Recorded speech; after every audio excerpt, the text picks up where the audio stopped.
Registration licence. मैं doctor Sarika Varma, Indian Medical Association Gurgaon की secretary हूँ।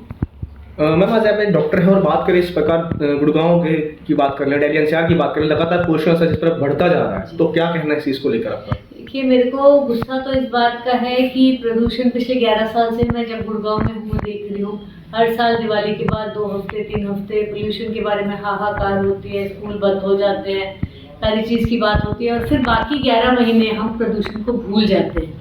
प्रदूषण पे काम तभी हो पाएगा अगर 12 महीने सरकार और नागरिक दोनों इसके बारे में सोचते रहें कि कैसे एयर क्वालिटी को इम्प्रूव किया जाए। हमारी बेसलाइन एयर क्वालिटी जो एक ऑलरेडी बहुत हाई लेवल पे होती है उसको कम करके रखें, तभी फिर इवन विंटर मंथ्स में जब इतने सारे एग्रीवेटिंग फैक्टर्स होते हैं तो बच पाएंगे, वरना हर साल ऐसे ही चलता रहेगा और अगले 20 साल भी ऐसे ही चलता रहेगा। बात करें पेड़ों की कटाई दिन पर दिन बढ़ती जा रही है, फ्लाईओवर्स बनते जा रहे हैं, लेकिन पेड़ कटाई जाती है, उसके बाद जो पेड़ की रिन्यूएशन कहते हैं कि नए पेड़ लगाए जाएंगे, वो कहीं ना कहीं नहीं लग पाते। देखिए, कॉम्पेंसेटरी रिफॉरेस्टेशन की जो पॉलिसी है वो इम्प्लीमेंट होती नहीं है। आपको पता है पिछले 2-3 साल पहले जो ये नया रोड बन रहा है सोना पे, 10,000 पेड़ कट गए। अब आप मुझे बताइए उसके कॉम्पेंसेशन में 20,000 पेड़ कहाँ दिख रहे हैं आपको? कोई एरिया नहीं है जहाँ वो दिख रहे हैं। तो अनफॉर्चुनेटली इन इंडिया जो ये पॉलिसीज़ बनती हैं वो बस कागज़ों पे रह जाती हैं, ग्राउंड पे नहीं होती। और एक सैपलिंग जो है, एक नया पेड़ अगर बनता है उसको एक एडल्ट ट्री बनने में कितने वर्ष लग जाते हैं, और जितना ऑक्सीजन एक 30 साल पुराना पेड़ दे रहा है उतना ऑक्सीजन तो आते आते बहुत समय लग जाता है। तो ये जो पॉलिसीज़ बना रहे हैं, जो विकसित देश हैं वहाँ पर इतनी बढ़िया पॉलिसीज़ है कि आप दे गो अराउंड अ ट्री, अगर वहाँ पेड़ होता है तो पेड़ काटने के बजाय रोड को उसके साथ में बना देते हैं ताकि पेड़ ना काटना पड़े। पर हमारे इंडिया में लोगों को पेड़ काटने में 1 मिनट नहीं लगता और इसके ऑर्डर भी पास आराम से हो जाते हैं, और फिर हम कहते हैं कि भाई ऑक्सीजन नहीं आ रही, सांस नहीं आ रही। कैसे आएगी? आपने खुद ही तो सारे पेड़ काट डाले। इन हरियाणा में पूरे इंडिया का सबसे कम फॉरेस्ट कवर है, ग्रीन कवर देखा जाए 3.5% है, जब पूरे इंडिया की एवरेज 22% है। फिर आप कह रहे हो कि जी ऑक्सीजन नहीं आ रही। कैसे आएगी? आपने पेड़ छोड़े ही नहीं, जितना फॉरेस्ट था आप काटते चले जा रहे हैं।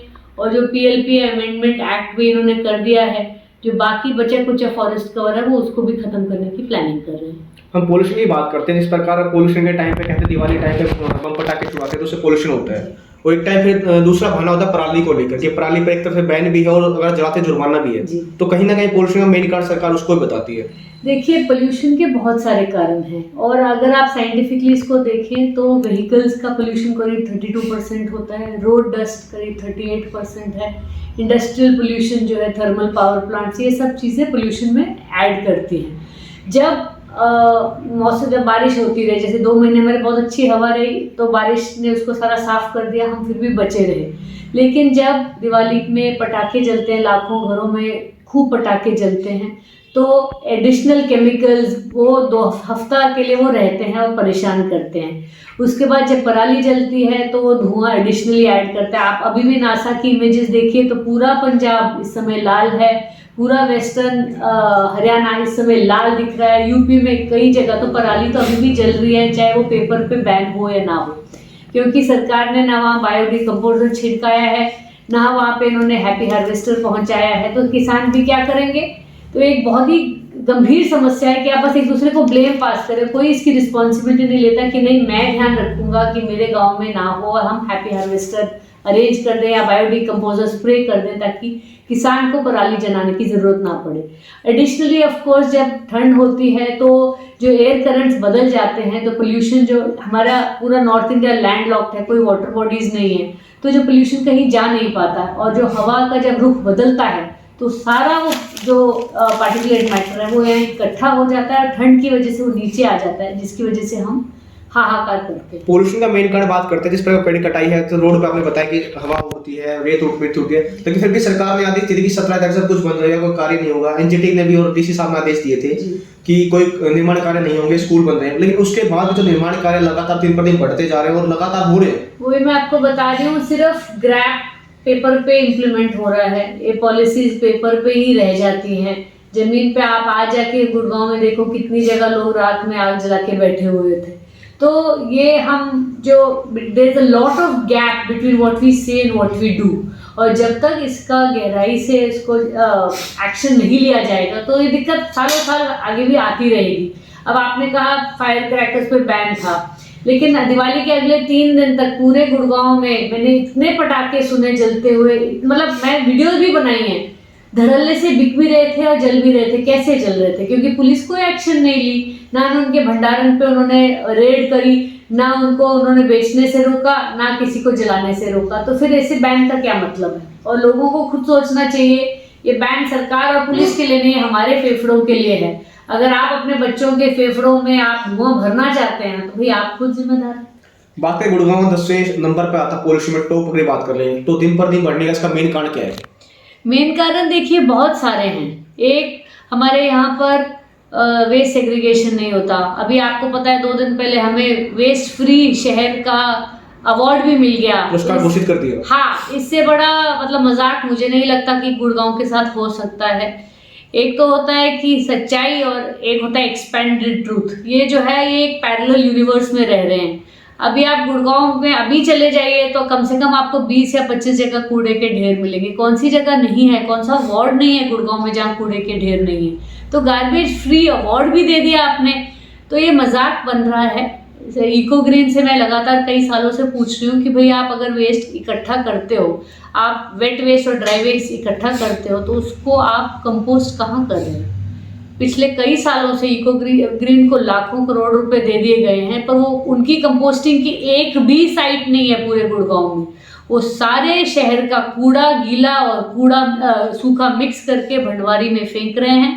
वहाँ नए नए पहाड़ बन चुके हैं कूड़े के, वहाँ आग लगती है, वहाँ पे जो सारा मिक्स्ड जो कूड़ा जलता है और हमारी हवा को और प्रदूषित कर रहा है। तो ये गार्बेज फ्री सिटी का जो है, it's a big joke on Gurgaon administration, and I hope that somebody will wake up and see कि हमें कुछ इस पे करें, या फिर ऐसे ही हमारे लोग और हमारे बच्चे सफर करते हैं। आपने बताया ना गुड़गांव को कूड़ा मुक्त शहर का अवार्ड दिया गया अभी, तो कहाँ तक आपको लगता है ये सही है? कहाँ सही है? मेरे को लगता है ये बिल्कुल मजाक है। दैट्स लाइक यू नो, मैं किसी स्टेट के पॉलिटिकल कमेंट नहीं करना चाहती, तो कहते हैं कि ये पर्टिकुलर स्टेट नंबर 1 है, वहाँ पे नंबर 1 मौतें हुई हैं, नंबर 1 केसेस होते हैं, नंबर 1 राइट्स होते हैं, बस कहने को नंबर 1 है। उसी तरह पूरे गुड़गांव में आप आज भी अगर फेसबुक पे पोल डाल दीजिए, कम से कम 50 जगह से फोटो आ जाएगी सेल्फी विद कूड़ा, लेकिन आज उन्होंने एक अवार्ड दे दिया। मैं किसी का वो नहीं करना चाह रही हूँ, क्रिटिसाइज नहीं कर रही हूँ, लेकिन ऐसे अवार्ड नहीं दिए जाने चाहिए जब तक आप जमीन पे सच में काम ना करें। और भंडवारी का जब तक इतना बड़ा जो लैंडफिल ना हटाया जाए तब तक ऐसी बातें नहीं करनी चाहिए। आपदा प्रबंधन 2005 में एक IPC 188 के तहत धारा 51 और 60 के तहत ये कहा गया था कि अगर ऐसा कोई भी कार्रवाई करते हैं, लो के पुण्य लगता है, तो उस पर कार्रवाई की जाएगी। परंतु जो हालात आप देख रहे हैं उस पर कार्रवाई तो दूर की बात, कुछ धड़ल्ले से मजाक बन रहा है। आप मुझे बता दीजिए, एयर पोल्यूशन के जो वायलेटर्स हैं पिछले 2 साल में, पिछले 5 साल में कितने केस हुए हैं, कितने लोग बुक हुए हैं? चाहे वो एयर पोल्यूशन हो, चाहे वो नॉइज पोल्यूशन हो, हमारे इम्प्लीमेंटेशन तो है ही नहीं। और एनफोर्समेंट तभी होगा जब पुलिस उस पर एक्शन लेगी। जब आदमी को पता है कि कंस्ट्रक्शन करने पर बैन है और मैं अपने घर में करवा रहा हूँ, जब उसको पुलिस का डर नहीं, प्रशासन का डर नहीं, तो फिर ऐसे बैन का क्या वैल्यू है? अब बात करें, हम कंस्ट्रक्शन की बात करते हैं, कंस्ट्रक्शन ज़्यादा सतर्कता के कोई काम नहीं होगा, लेकिन जिस प्रकार गुड़गांव के जो हालात है, अगर नगर निगम की ही बात करें तो नगर निगम के कार्य भी रात को 2-2-3 बजे कार्य होते हैं, तो कहीं ना कहीं ये सही सरकार को दिखता है कि प्रशासन को भी दिख रहा है कि गलत है, लेकिन फिर भी काम होते जा रहे हैं। देखिए, कोई जो हमें जो एक बार खिताब मिला था 2 साल पहले, the most polluted city in the world, तो ये कोई ऐसे थोड़ी ना मिला है। These are acts of commission and acts of omission. ये गलत काम किए भी जा रहे हैं और गलत कामों पे पर्दा भी डाला जा रहा है, जिसकी वजह से हम इस जगह पर हैं। और अगर मैं आज हाथ जोड़कर अपने प्रशासन से निवेदन कर रही हूँ कि एयर पोल्यूशन को सीरियसली लें, ताकि हमारे बच्चों को भी साफ हवा आए। बिना साफ हवा के उनके मानसिक और शारीरिक डेवलपमेंट पे असर पड़ता है, और इस पे पॉलिटिक्स किए बिना हम लोग अगर काम करें और नागरिक भी अपना फर्ज निभाएं और प्रशासन भी अपना फर्ज निभाए, ताकि गुड़गांव के लोग अच्छी सांस ले सकें। तो क्या मैसेज होगा इस पोल्यूशन को लेकर मैम? जिस प्रकार बस यही कहना चाह रही हूँ कि पोल्यूशन को लाइटली मत लीजिए। ये मत सोचिए कि एनुअल इवेंट है, इसको हमें 12 महीने काम करना है। आप अपना वेस्ट सेग्रीगेट करें, अपना ग्रीन वेट वेस्ट जो है घर पे ही कंपोस्ट करें, सूखा कूड़ा भी आप उतना ही इको ग्रीन को दें जो आप उसका कुछ नहीं कर सकते। जो भी रिसाइक्लेबल है उसको हटाएं। अगर आपके समझ नहीं आता कि कहाँ रिसाइकिल करना है तो समाधान हब है सुशांत लोक वन में, वहाँ जाके हफ्ते में एक बार 2 हफ्ते में एक बार वहाँ डिपॉजिट करिए ताकि हमारे लैंडफिल में कम से कम कूड़ा जाए। कोशिश करिए कि जब भी घर से बाहर निकले, कोविड वैसे भी है, मास्क नाक और मुंह ढक के पहने ताकि पोल्यूशन से आपके फेफड़े बचे रहें। और जितना भी हो सके पेड़ लगाएं। 12 महीने एयर पोल्यूशन के बारे में सोचिए, तभी जाके हरियाणा की हवा और गुड़गांव की हवा साफ हो सके। बाकी लेटेस्ट खबरें जानने के लिए चैनल को सब्सक्राइब और बेल आइकन को प्रेस करना ना भूलें।